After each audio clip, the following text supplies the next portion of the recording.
He watched her get fired for helping his child, and without a second thought he walked up, handed her his card, and said, "You work for me now." The supermarket doors had hissed open like a small ordinary stage curtain that morning, letting in a blast of refrigerated air and the faint familiar tang of spilled fruit. Caleb Mercer moved through the aisles with the calm, purposeful gait of a man who had long ago learned how to make decisions land like polished coins, heavy, unarguable, final. Even dressed down in a navy sweater over a plain shirt, he kept the posture of a man who had been built by boardrooms and late-night strategy calls, but today he carried a smaller title in his pockets: father.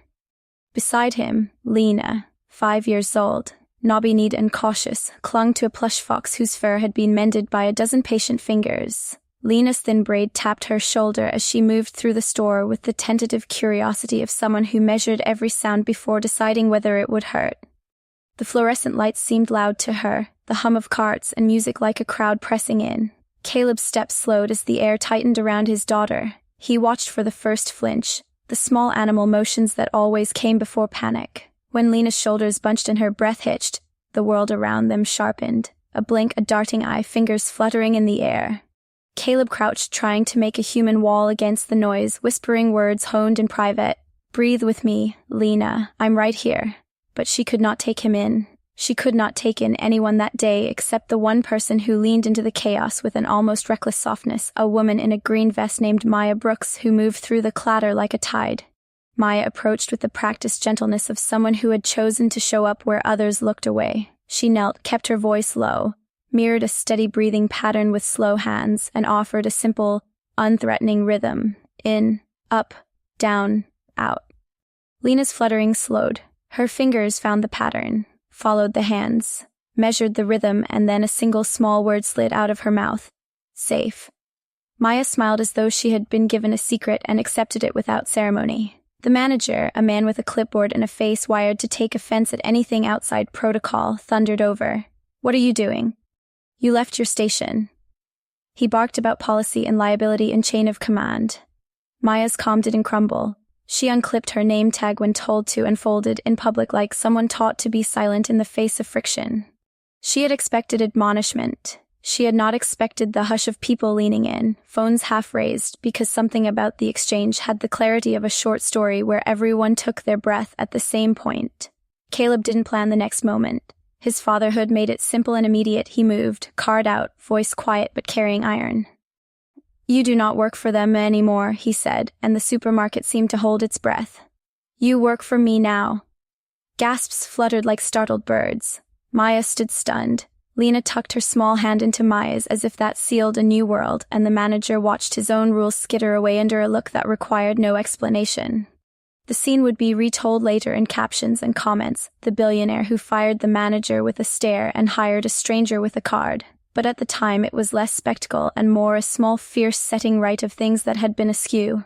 In the days that followed, Maya told herself she might have misread the gesture. Power can appear in people's mouths because it feels right in the moment. But Caleb called the next morning, and when Maya's name pulsed across her phone, the trembling she felt had nothing to do with nerves and everything to do with the feel of possibility. She answered, "I meant what I said," and he said, "I'm serious. Will you meet me?" There are decisions you make when you are certain of what you do not want to lose, and there are decisions you make when you suddenly understand what was never meant to be yours to save. Maya's life had always been stitched with small salvations, working double shifts, dropping college books in the back seat of a car that smelled of steamed vegetables, volunteering hours at a community center, learning to hold space for children who couldn't articulate the shape of their fear. She had the kind of ordinary bravery that did not keep score. That afternoon she found herself standing outside a gate of dark metal, a modern house behind it that looked like a map of warmth and restraint, climbing vines, wide glass and lights that turned the dusk into a private sunset. The housekeeper admitted her with a guarded friendliness, and Caleb met her at the bottom of a stairwell, tall, sleeves rolled as if he had been trying on a new habit of being at home instead of orchestrating work. "She's in the art room," he said, and the naming of the room had the intimacy of someone who had watched little rituals keep a life afloat. The art room held the smell of tempera and clean paper. Lena sat cross-legged, shoulders hunched, making marks that were everything and nothing. A stuffed fox lay like a folded pack beside her. Maya sat at a careful distance and pulled a pencil from her bag. She did not ask. She drew a sun, a crooked tree, a person with outstretched arms, a small figure clutching a fox. The gesture was not meant to be powerful. It was meant to be steady. She slid the paper across like an offering and watched as Lena took it in, not with words, but with the tilt of a head and a quiet attention that is sometimes more like a yes than speech. When Lena finally leaned forward and took Maya's hand, Caleb felt the bars of his loneliness bowing. In the days that followed, Maya came 3 times a week. She learned the art of waiting without being idle. Benches under trees, corner tables in quiet libraries, the slow ritual of matching paint chips to feelings. She introduced Lena to a color chart, blue for calm, red for overwhelmed, yellow for excited, and held up her own cards in return. It became their language. Lena learned to tap a color to show where she was, and Maya mirrored it back with a gentle, "I see." Caleb watched from a distance at first, laptop open, but eyes always on the pair, like a man who had been trained by loss to be vigilant for small miracles.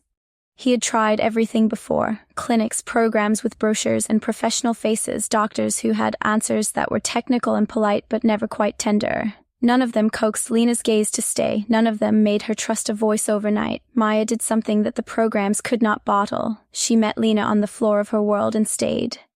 For Maya, the work started with listening. She did not try to fix, she noticed. She learned the scent of Lena's comfort, the exact cadence of the humming that eased panic, what made her reach for the fox and what made her tuck it further away.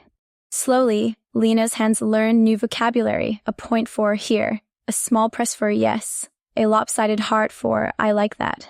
Those small signs built bridges between them. The house, once a place of disciplined silence, began to carry other sounds: the scratch of crayons, the soft rattle of a paint jar, a shallow laugh that was like an ember being coaxed into flame. For Caleb, the change was tectonic. He had built a company out of grief for a life that had been lost to him, and now he was unlearning the way grief had taught him to be solitary. He would sit in a doorway, watch Maya and Lena, and feel parts of himself unclench.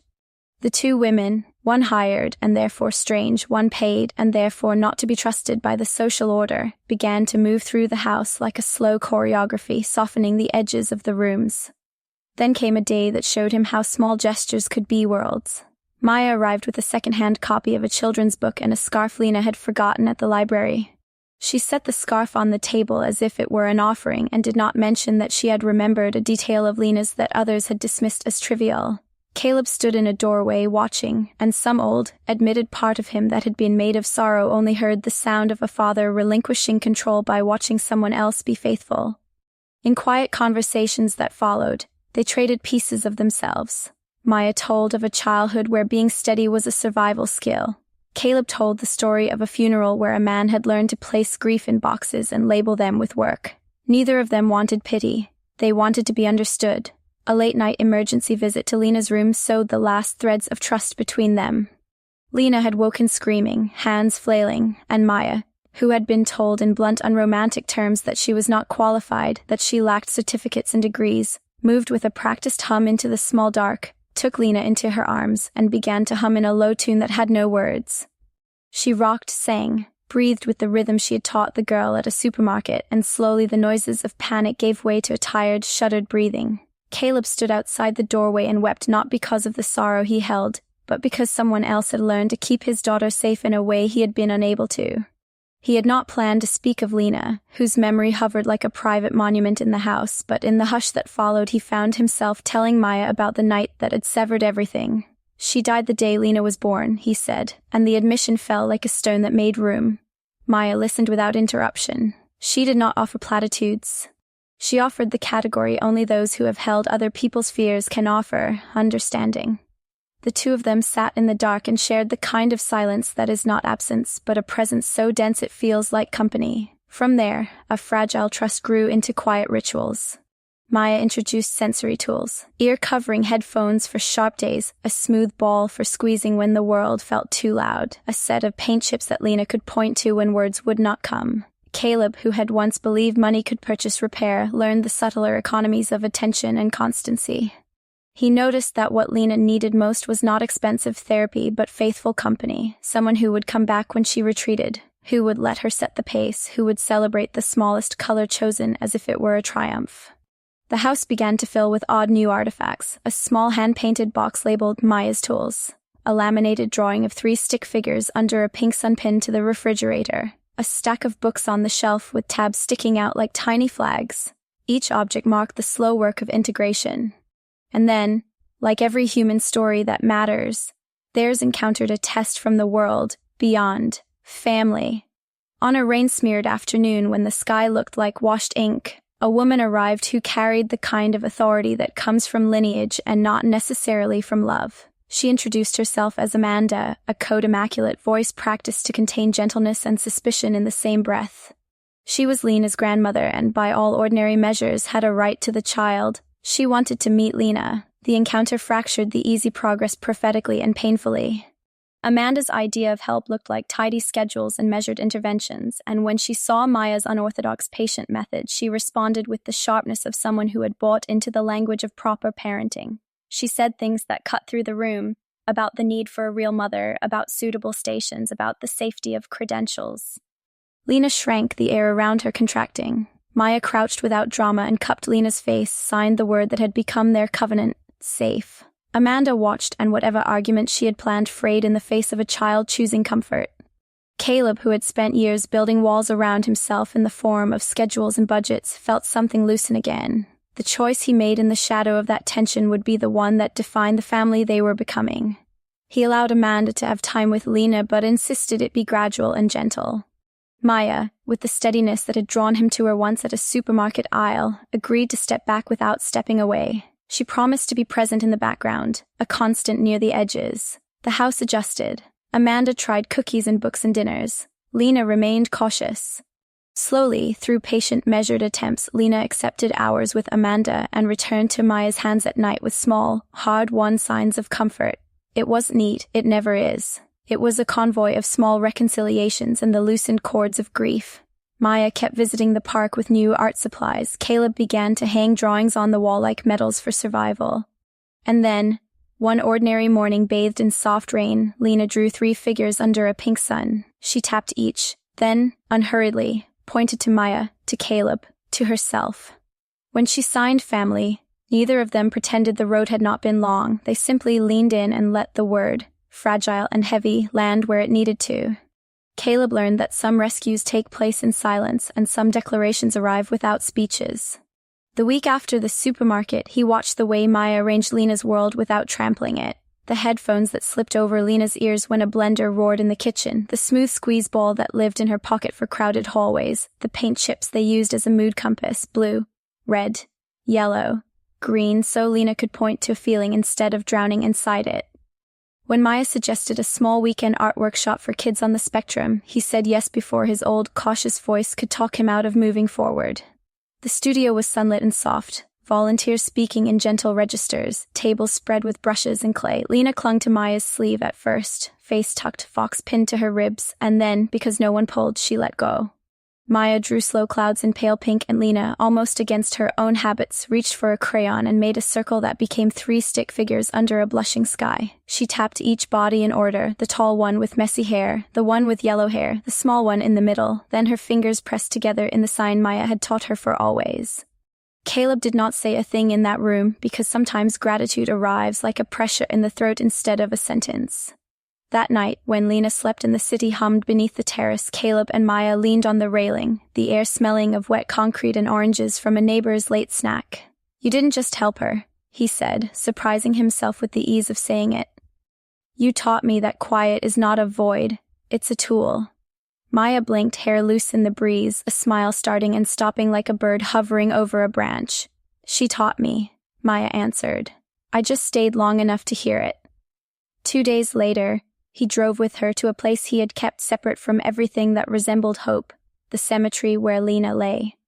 He had never brought anyone there but his own tired shadow. They walked through trimmed grass and unshowy stones to a marker that read, "Lena Mercer, beloved wife and mother," and for once he didn't armor his grief with facts. He knelt and set a small frame at the base, Lena's pink sun drawing laminated against weather, the 3 of them holding hands.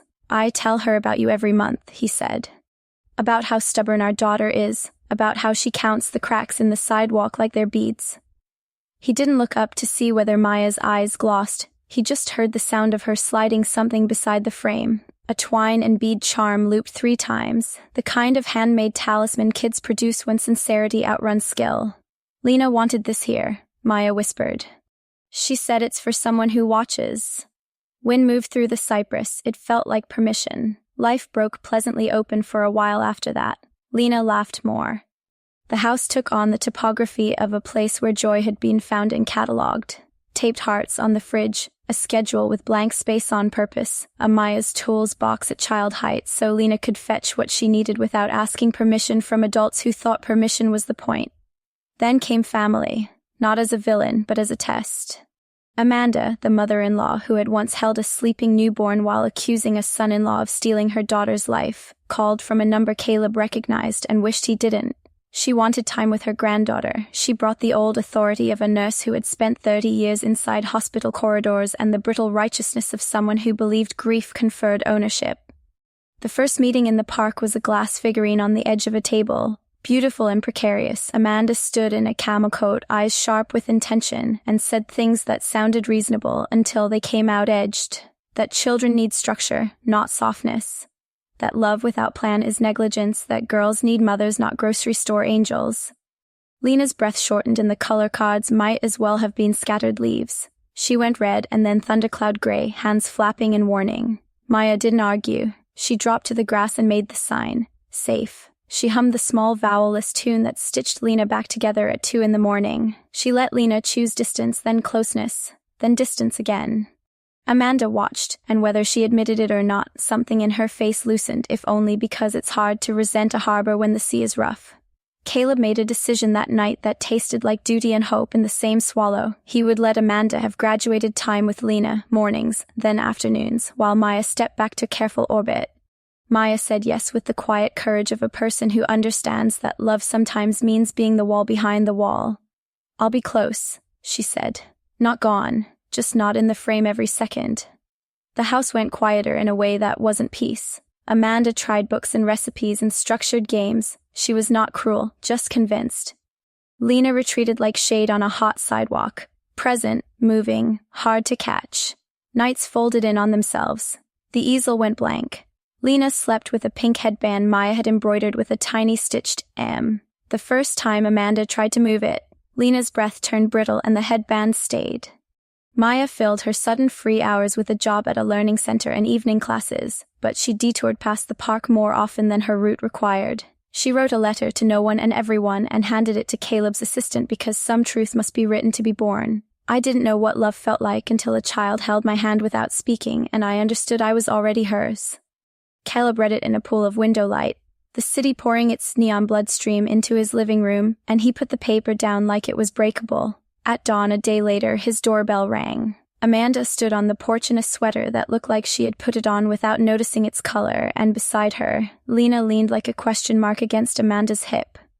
"She hasn't smiled," Amanda said without preamble. "She eats exactly what's necessary, she tolerates exactly what's required, and at night she sleeps holding air."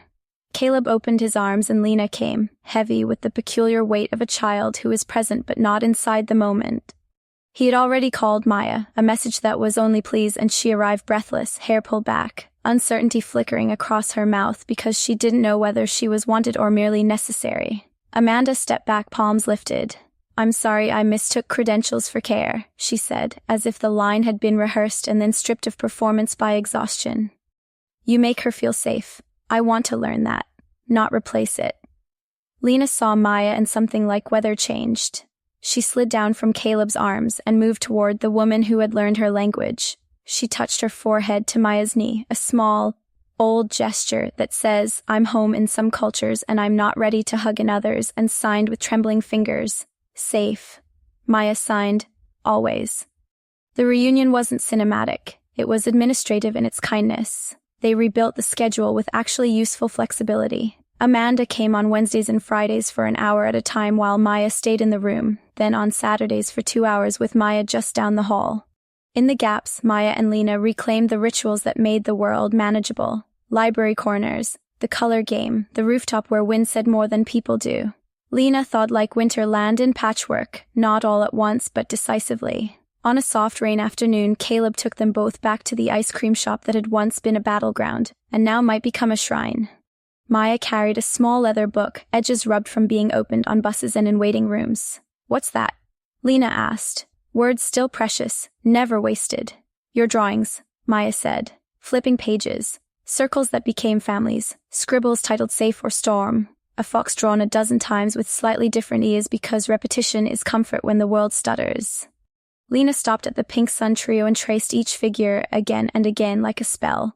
Caleb, whose gestures had historically been expensive or grand, chose something small that would last. A delicate silver charm on a chain, 3 interlocked fingers in the curve of the sign for always. He signed the sentence with the kind of gravity money cannot purchase. "Will you be our always?" Maya's yes wasn't a gasp. It was a steady breath, the kind you take before lifting a sleeping child so you don't wake them. Time did its patient labor. Months later, the sign over a sunlit suite on a quiet block read, "Always home," in hand-painted letters, and under it smaller script promised sensory spaces, story hours, and support for families who needed gentleness more than jargon. Inside, walls wore sage and sky. Shelves held headphones and textured mats, and on the front desk a plaque read, "Love is not what you say, it's what you show." Lena, taller now, star patches on her sneakers, stood beside a new boy at the doorway and signed hello, safe with the careful clarity of someone passing down a language that saved her. Amanda brewed tea in the tiny kitchen and asked Maya questions like a student. Caleb watched from the back in a gray sweater he would have mocked 2 years ago, his hands empty for once, which in itself felt like wealth. The life they had built wasn't loud, but it was sturdy. Weeknight dinners that didn't apologize for silence, mornings that began with the sound of a fox plush thumping from bed to floor, afternoons where Lena chose pink on purpose because now it meant soft instead of danger.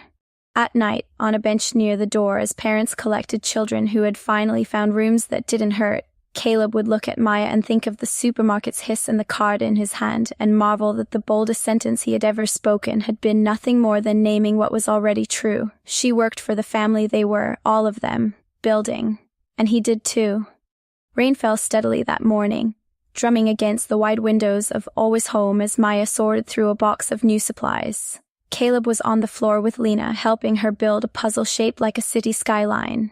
Amanda brewed tea in the corner, humming softly. Everything felt calm until Maya's phone vibrated. She saw her brother's name flashing and something in her chest tightened. She stepped outside to answer. The call was short but heavy. Their mother had collapsed from exhaustion. The bills were stacking up again. Maya pressed a hand to her forehead. "I'll find a way," she whispered. Caleb had stepped into the hallway behind her, catching only the tremor in her voice. "What happened?" he asked. "Nothing I can't fix," she said too quickly, forcing a smile that didn't reach her eyes. He didn't press, but that night, when Maya left, he made a few quiet calls. The next morning, a deposit had cleared in her account. Maya didn't know how until the hospital called to confirm payment. She stormed back to the center, heart pounding. "You didn't have to," she said. Caleb looked up from the workbench, calm as ever. "You didn't ask. I wanted to." "That's not the point," she said, voice cracking. "I don't want to be another charity case in your empire." He stood, hands open, eyes tired. "You think this is pity?" he said softly. "It's gratitude. You gave my daughter her voice back. You gave me mine." The air between them thickened with something that wasn't anger but fear, fear of crossing a line that would ruin the fragile peace they had built. For days she kept her distance. He respected it. Then, late one evening, a storm cut power to half the neighborhood. The center went dark except for the emergency lights. Maya rushed to check on the children still inside from the evening class. Caleb was already there, flashlight in hand, calm in the chaos. Lena clung to Maya's arm, trembling. "The dark is loud," she whispered. "I know," Maya said, kneeling beside her. "But see this?" She clicked the flashlight and pointed it upward, making a soft circle of light on the ceiling. "We can make our own sky." Caleb crouched next to them, voice steady. "You're safe, sunshine." Lena smiled faintly. They stayed that way until power returned. When it did, Maya found herself sitting on the floor beside Caleb, breathing the same air, both exhausted and strangely lighter. He turned, eyes unreadable, and said, "I don't know what I'd do if you ever left." She froze, unsure whether to answer. "Then you'll never have to find out," she said finally, and stood before her voice betrayed her further. In the weeks that followed, their lives wove tighter. They fell into small, unspoken rituals, coffee left on the same desk each morning, silent nods when one finished the other's task, glances that lasted too long but never quite became confessions. Until one Friday afternoon, a woman in a beige suit walked into Always Home with a clipboard and a cold smile. "I'm here for an inspection," she said. Her badge read, Department of Child Services.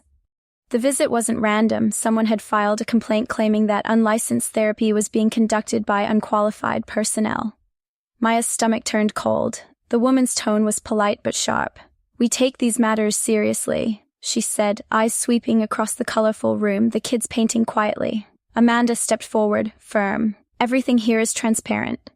The children's guardians have full consent." "We'll see," the inspector said. She began snapping photos, asking for credentials, documentation, safety compliance reports. Caleb tried to stay calm, offering to cooperate, but Maya could see his jaw tighten when the inspector asked, "Who supervises the therapy sessions?" Maya stepped up. "I do," she said. "And no, I'm not certified." The woman raised an eyebrow. "Then you realize this could lead to a suspension of operations." Lena, who had been coloring nearby, sensed the tension and walked over, tugging Maya's sleeve. "Safe?" she asked quietly. Maya smiled, voice trembling. "Always." But the damage was done. The inspector left a temporary closure notice pinned to the bulletin board. The center was shut down pending review. The kids' parents were told to find alternatives. Maya stood in the empty room that evening, staring at the sign that read, "Love is not what you say, it's what you show." Caleb entered quietly behind her. "I'll fix this," he said. "With what?" she asked bitterly. "Money. With truth," he said. "You changed lives, Maya. I won't let them erase that." For the first time, she didn't argue. She was too tired. The next morning, Caleb called his legal team, the media, anyone who could tell their story right. News outlets began running headlines. Community Center for Autistic Children shut down over licensing technicality. Videos of Maya's sessions with Lena surfaced. Calm, kind, humane, and public sympathy exploded. Parents rallied. Petitions spread. Within a week, Always Home reopened under emergency approval. The inspector herself returned, this time with a softer face. "You've built something rare," she admitted. Maya nodded, too stunned to speak. As the families poured back through the doors, Lena ran straight into Maya's arms. "Told you," Caleb said from the doorway. "Truth wins." Maya looked at him, eyes wet. "You didn't just fix it," she said. "You protected it." He smiled faintly. "Same thing." The email from the district arrived just after lunch, a plain subject line that made Maya's stomach dip. School integration pilot, invitation, and evaluation plan. The elementary principal wanted Lena to start a half-day arts and literacy block with a small support team so she could practice being with peers without the sensory avalanche. Maya read it twice, then looked over to where Lena was lining up colored sticks by length, humming softly. Caleb came in carrying a box of new headphones, caught her expression, and set the box down. "Big?" he asked. "Big," she said. They didn't make a speech to Lena. They made a plan she could feel. Over the next week they turned Always Home into a rehearsal space for the small brutalities of school.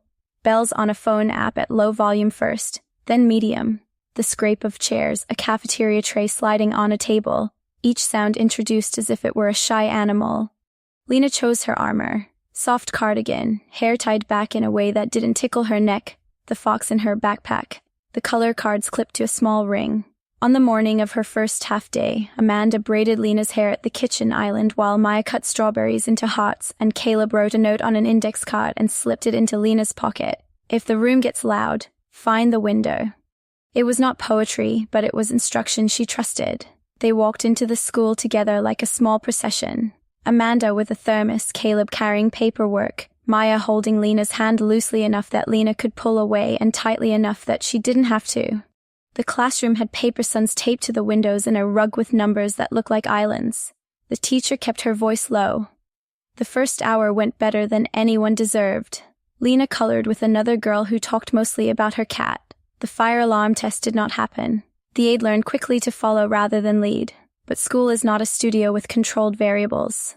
At 11:17, a substitute in the next room dropped a stack of metal trays and the sound clanged down the hall like a panicked train. Lena's pencil skittered.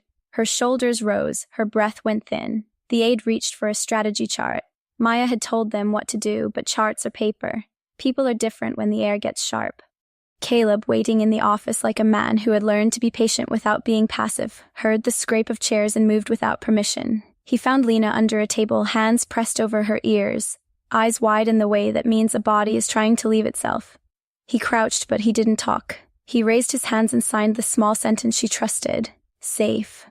Maya knelt beside him and set the fox between them. They breathed the slow pattern they had practiced against the ceiling of the dock during storms. The aide knelt too and copied their hands. 2 minutes is a long time in a classroom. It is a lifetime in a panic. It is also survivable when 3 people refuse to make you climb alone.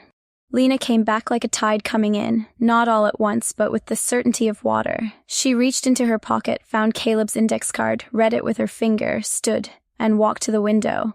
The crisis passed not because someone fixed her, but because she was allowed to participate in her own rescue. That afternoon, at Always Home, parents gathered for the first community night since the shutdown. They brought cookies on paper plates and stories that sounded like confessions. We thought we were failing our kids until someone taught us a new word for success. The inspector came in plain clothes with a tentative smile and a donation envelope, which Amanda accepted like a nurse taking a pulse. Brisk, grateful, already thinking about what needed restocking. A reporter asked for quotes, but Caleb kept flinging the attention away from him. Talk to the parents, he said. Talk to Maya. Someone asked Maya for the center's mission statement, and she said what she had learned the hard way. We meet kids where they are, so they don't have to fight to find us. When the room thinned, Caleb found Maya by the supply shelf counting paint bottles like a person who keeps the world from fraying by making sure caps are tight. I need to show you something, he said, and before she could invent a reason to finish the inventory, he led her upstairs to the small roof garden Amanda had coaxed out of a rectangle of dirt. Strings of simple lights ran from pole to pole. In the middle was a plain wooden table with 3 objects on it, Lena's original pink sun drawing in a narrow frame, the twine charm looped around its corner, and a flat navy box. Maya's breath shortened, not with panic but with the sense that some doors, once open, changed the shape of a house. Caleb did not kneel. He did not perform. He took her hands and spoke with the same plainness he had used to hire her in a supermarket aisle. I have spent years buying things to solve the ache I didn't have language for. You gave me a different economy. You taught me that consistency is a kind of love and silence can be a kind of answer. I don't want to own any of this. I want to keep building it with you. Will you? He stopped, eyes wet, and switched to the language he knew she trusted more than any vow. He raised his hands and signed, Will you be our always? Maya laughed and cried at the same time, which is how some women say yes when they don't want to break the moment with the wrong sound.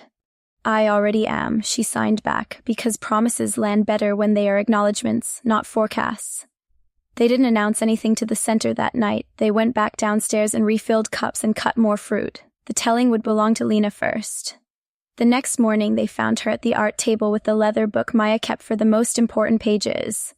Lena had drawn 3 figures again, but this time there was a 4th, a small person with hair short like Amanda's, holding a tray of cookies and above them a string of tiny circles that looked like lights. She tapped each figure and then looked up at Maya and Caleb as if words were not necessary. Then she signed a new sentence she had learned the night before from Maya's hands. This is home.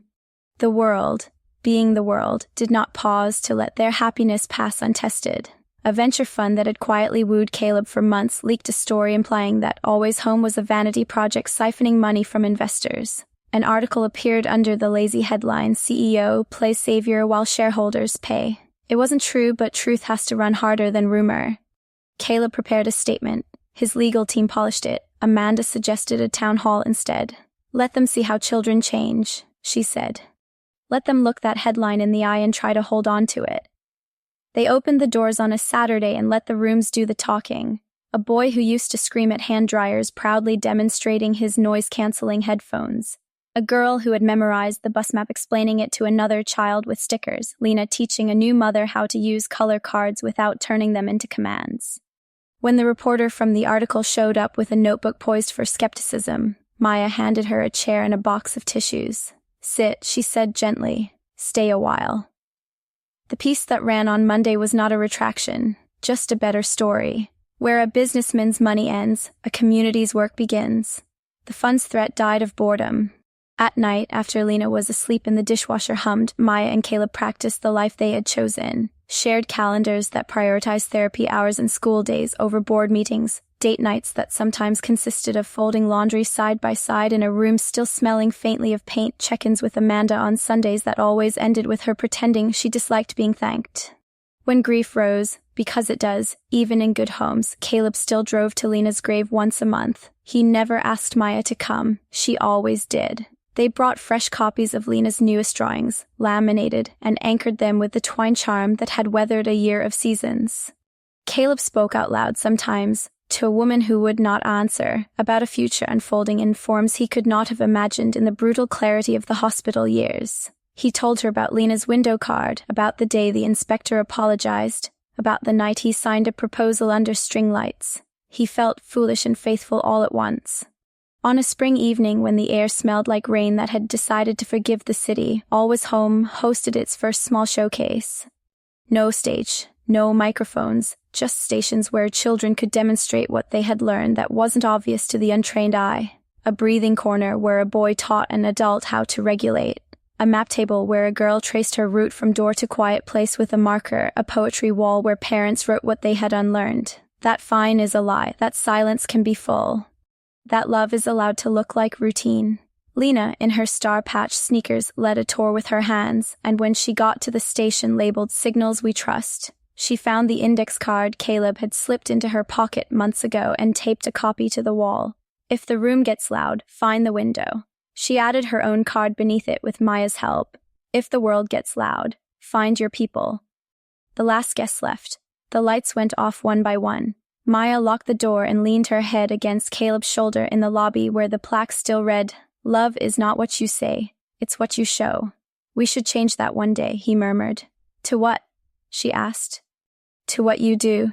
Together," he said, and she let the suggestion sit, already knowing they would never replace the first sentence because some truths don't age. At home, they tucked Lena in. She lined up her color cards on the nightstand and placed the fox at the corner of her pillow.